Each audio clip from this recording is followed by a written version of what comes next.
Hello everyone. आज के इस वीडियो लेक्चर में हम लोग जिस चैप्टर के बारे में डिस्कशन करने वाले हैं उसका नाम है मैग्नेटिक मटेरियल, चुंबकीय पदार्थ। तो सबसे पहले यहाँ पे कुछ टर्म्स हैं, उन्हें जान लीजिए। इससे स्टार्ट करते हैं। यहाँ पे सबसे पहले हम हिंदी में बोलेंगे तो हिंदी में इनका नाम लिख लीजिएगा, फिर इंग्लिश में नाम लिखिएगा। तो ये जो बी है इसे चुंबकीय प्रेरण कहते हैं। आई को चुंबकन तीव्रता, एच को चुंबकीय तीव्रता, ये जो म्यू है इसे चुंबकशीलता और ये आपेक्षिक चुंबकशीलता बोला जाता है। और ये जो सिंबल दिख रहा है इसे काई कहते हैं, मतलब इस सिंबल को काई कहते हैं और इसका नाम चुंबकीय प्रवृत्ति है। इंग्लिश में मैग्नेटिक इंडक्शन, ये मैग्नेटिक इंटेंसिटी और ये मैग्नेटाइजिंग इंटेंसिटी। हो सकता है इनका नाम कुछ आगे पीछे हो, बट फिर भी इसे मैग्नेटिक परमिबिलिटी और ये रिलेटिव मैग्नेटिक परमिबिलिटी कहा जाता है। और इसका नाम मैग्नेटिक ससेप्टिबिलिटी कहा जाता है इसे। और इसकी डेफिनेशन अगर आपको बोलनी हो तो आई का नाम बोलिए, एच का नाम बोलिए, रेशियो अनुपात बोल दीजिए, बस काम खत्म। तो आई थिंक ये थोड़ा सा आपको समझ में आया होगा। इसका नाम जान लीजिए, उतना काफी है। अब आगे के जो टर्म दिए हुए हैं उनको समझने से पहले सबसे पहले इस चीज को समझ लीजिए। एटॉमिक मॉडल ऑफ मैग्नेटिज्म, किसी भी परमाणु का जो चुंबकीय मॉडल है उसके बारे में कहने का मतलब क्या है। आप लोग जानते हैं कि अगर किसी भी वायर में करंट का फ्लो होता है तो उसके आसपास मैग्नेटिक फील्ड, चुंबकीय क्षेत्र पैदा होता है। अब इसे थोड़ा सा डिटेल में अंदर घुस के समझने की कोशिश करते हैं। करंट फ्लो होने का मतलब क्या है कि इसके अंदर इलेक्ट्रॉन है, इलेक्ट्रॉन ही तो मोशन कर रहा है। तो इसका मतलब इसे हम लोग दूसरे नजरिए से समझना चाहें तो ऐसे कह सकते हैं कि अगर इलेक्ट्रॉन मोशन करेगा, गति करेगा, तो उसके आसपास मैग्नेटिक फील्ड, चुंबकीय क्षेत्र पैदा होगा। इतनी बात आपको समझ में आई? ओके।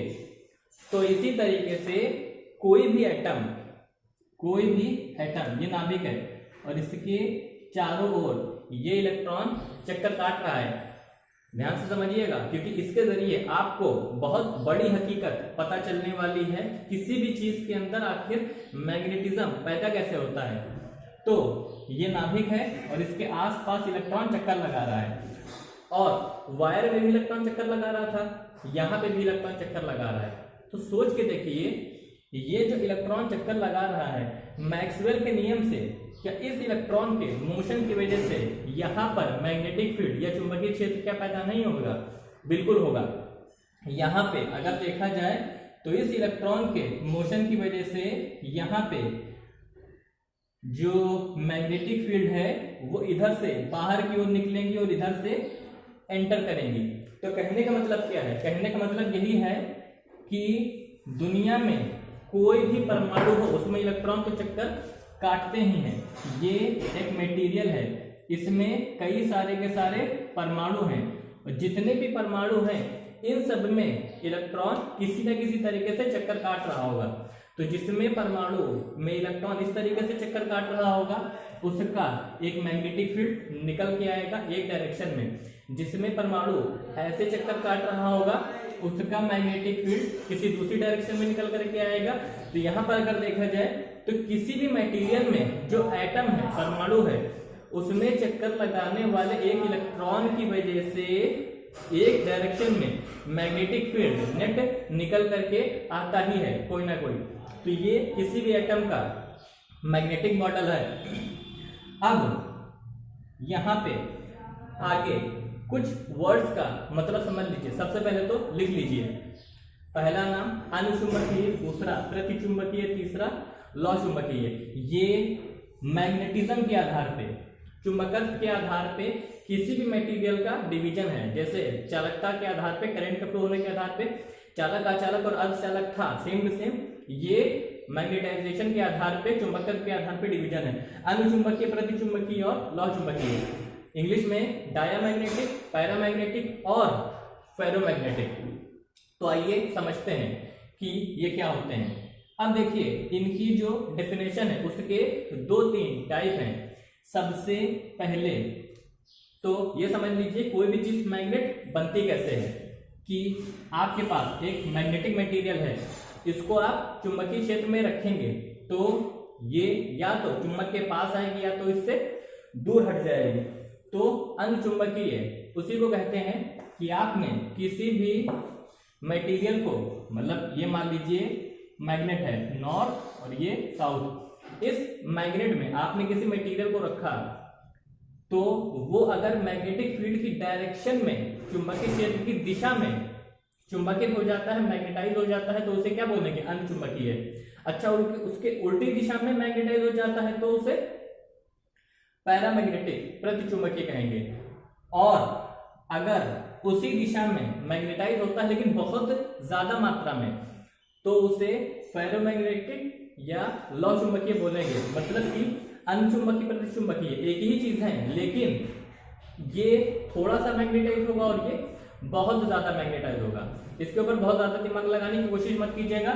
जब डोमेन सिद्धांत आप अभी जानेंगे तो उसमें आपको थोड़ी सी क्लैरिटी आ जाएगी, और दोबारा जब आप इस वीडियो को रिपीट करके देखेंगे तब आपको थोड़ा सा ज्यादा समझ में आएगा, लेकिन उसके लिए रीडिंग भी बहुत ज्यादा जरूरी है।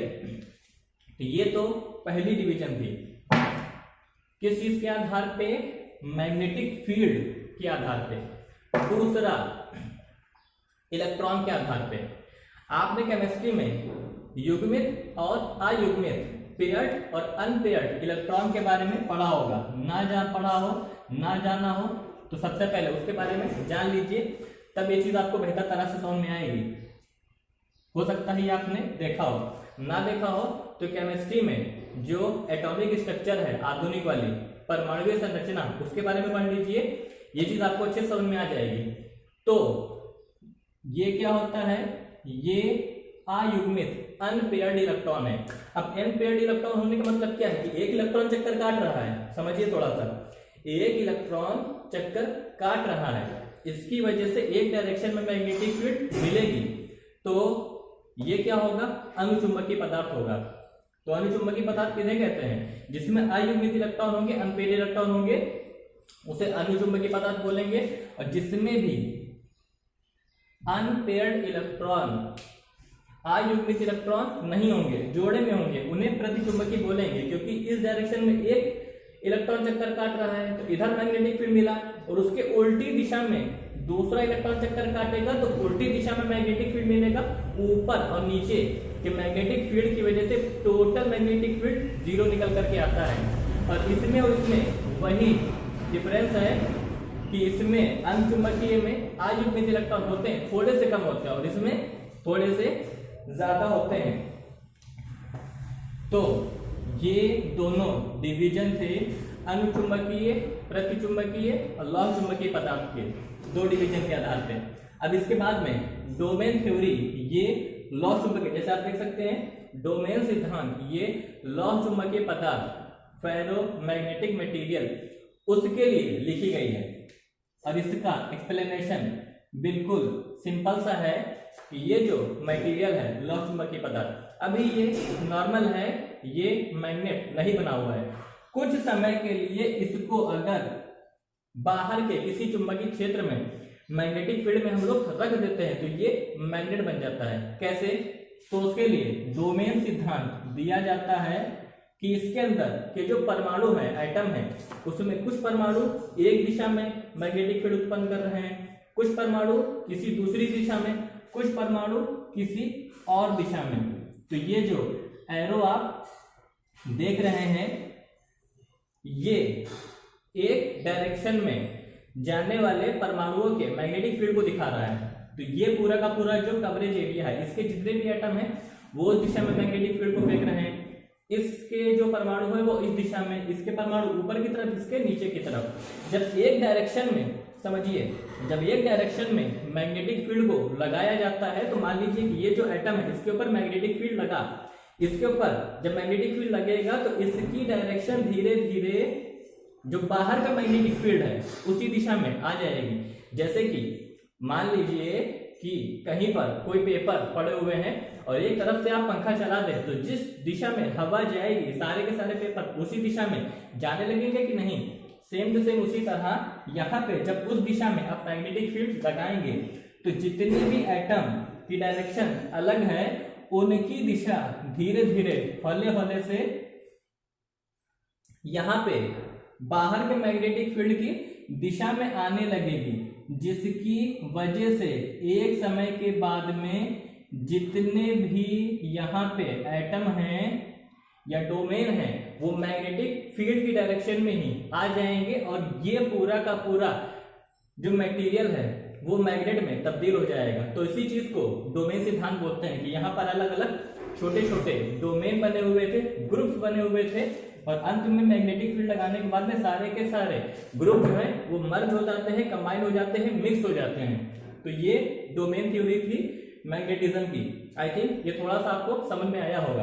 अब जब इतनी बात आपको समझ में आई है तो आगे की चीजें भी 1% भी दिक्कत नहीं करेंगी क्योंकि वो इसी चीज से रिलेटेड है। अब समझिए चुंबकन और विचुंबकन का क्या मतलब है, मैग्नेटाइजेशन और डीमैग्नेटाइजेशन, मैग्नेटाइजेशन और डीमैग्नेटाइजेशन।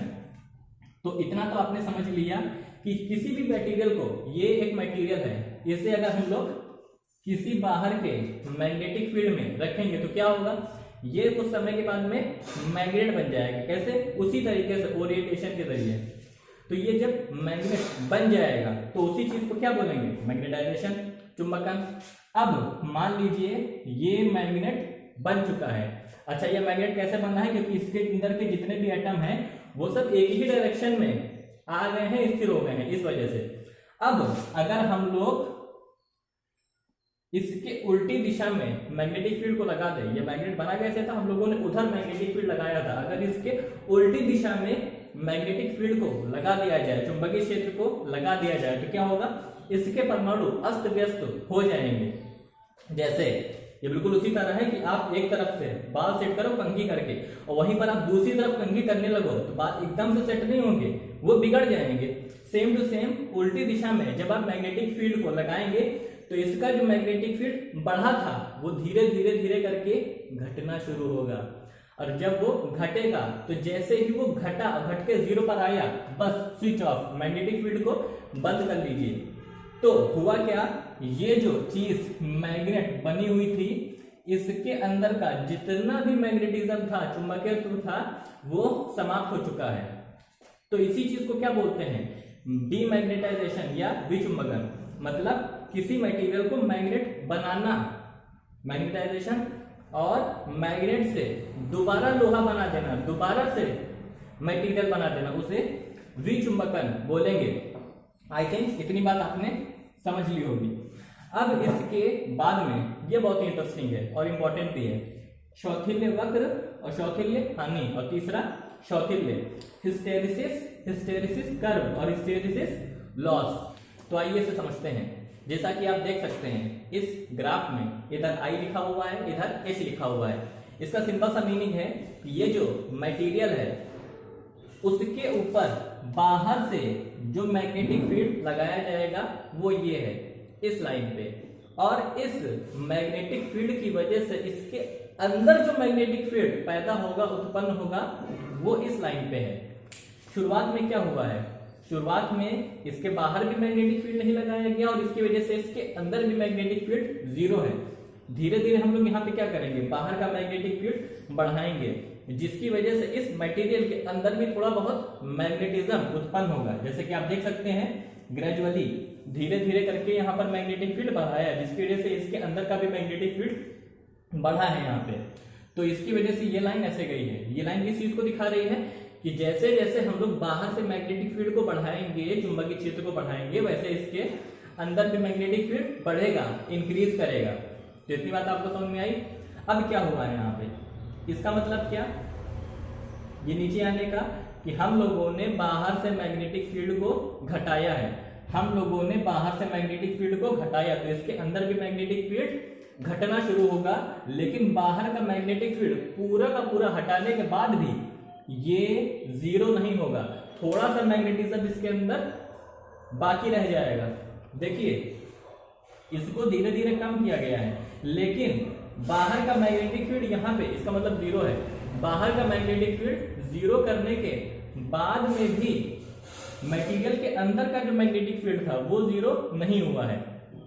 अब हुआ क्या है, यहाँ पे इसके अंदर ये जो पार्ट आपको दिख रहा है, इतना हिस्सा इसके अंदर मैग्नेटिक फील्ड का सिक्योर रह गया है, बच गया है। अब इसके आगे जब इसके अंदर का मैग्नेटिज्म खत्म करना होगा तो हम लोगों को उल्टी दिशा में मैग्नेटिक फील्ड को लगाना होगा। आपको उधर की जो डायरेक्शन दिख रही है वो उल्टी दिशा में मैग्नेटिक फील्ड को दिखा रही है। अब जब हम लोग इसमें उल्टी दिशा में, ये जो लाइन है वो उल्टी दिशा, ये जो लाइन है वो उल्टी दिशा में मैग्नेटिक फील्ड को दिखा रही है। और जब हम लोग उल्टी दिशा में मैग्नेटिक फील्ड को लगाएंगे तो इसके अंदर का जो मैग्नेटिक फील्ड है वो धीरे धीरे करके घटना शुरू होगा। तो उल्टी दिशा में हम लोगों ने मैग्नेटिक फील्ड को लगाया, ये घटना शुरू हुआ, घट करके इसके अंदर का जीरो, घट करके इसके अंदर का जो मैग्नेटिक फील्ड था वो जीरो। अब हुआ क्या, इसके अंदर का जो मैग्नेटिक फील्ड था वो जीरो तो हो गया, लेकिन अब ये उल्टी दिशा में मैग्नेटाइज होना शुरू हो जाएगा। उल्टी दिशा में मैग्नेटिक फील्ड अंदर का मटेरियल का बढ़ने लगा धीरे धीरे करके। अब यहां पर क्या हुआ, बाहर का मैग्नेटिक फील्ड हटा करके, बाहर का मैग्नेटिक फील्ड हटाने के बाद में भी अंदर का मैग्नेटिक फील्ड जीरो नहीं होगा। अब इसके अंदर उल्टी दिशा में थोड़ा सा मैग्नेटिक फील्ड बच गया है। प्लीज कॉन्सेंट्रेट करिए, समझने की कोशिश करिए, धीरे धीरे आपको ये समझ में आ जाएगा। तो बाहर का मैग्नेटिक फील्ड जीरो करने के बाद में भी इसके अंदर का मैग्नेटिक फील्ड जीरो नहीं हुआ है। अब यहाँ पे इसे, ये क्या है, ये मटेरियल के अंदर का मैग्नेटिक फील्ड है, ये क्या है जो बाहर से लगा रहे थे, ये क्या है जो अंदर बच गया है। तो ये मैग्नेटिक फील्ड इसके अंदर बचा है। अब दूसरी तरफ फिर से उसी दिशा में, उसी डायरेक्शन में मैग्नेटिक फील्ड लगाने के बाद ये जो मैग्नेटिक फील्ड है ये धीरे धीरे करके घटना शुरू होगा, घटना शुरू हुआ, थोड़ी देर के बाद ये जीरो। अब फिर से अगर उल्टी दिशा में, फिर से अगर उल्टी दिशा में हम लोग मैग्नेटिक फील्ड को लगा देंगे, फिर से उल्टी दिशा में अगर हम लोग मैग्नेटिक फील्ड को लगाए रखेंगे तो इसके अंदर से थोड़ा सा मैग्नेटिक फील्ड बचा रह जाएगा। यही साइकिल कंटिन्यूअसली चलता रहता है। अब यहाँ पे इन तीनों वर्ड्स का मतलब समझते हैं। आप ये जो ग्राफ देख रहे हैं जो किससे बना है, चुंबकन और विचुंबकन से, मैग्नेटाइजेशन और डीमैग्नेटाइजेशन से। इस ग्राफ को ही शौथिल्य वक्र या हिस्टेरिसिस लूप कहा जाता है। और इन दोनों का मतलब क्या है, शौथिल्य और शौथिल्य हानि का। देखिए हम लोग इसको मैग्नेटाइज करने के लिए कुछ एनर्जी दे रहे हैं, तो आप जितनी भी एनर्जी बाहर से लगाते हैं, देते हैं, उतनी एनर्जी में से कुछ एनर्जी का लॉस इसके अंदर हीट के रूप में होता ही है।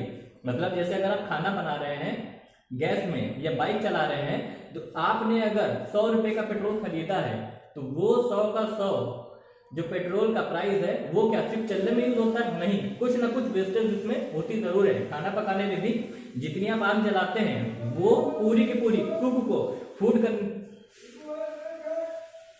तो जितनी भी आप आग जलाते हैं वो पूरी की पूरी फूड को कुक करने में यूज नहीं हो पाती है। सेम टू सेम जितना भी आप मैग्नेटिक फील्ड लगा रहे हैं वो सारा का सारा इसको मैग्नेट बनाने में यूज नहीं हो पाता है, कुछ ना कुछ लॉस होता है। तो मैग्नेटाइजेशन और डीमैग्नेटाइजेशन में जो एनर्जी का लॉस होने की घटना है उसे शौथिल्य या हिस्टेरिसिस कहते हैं।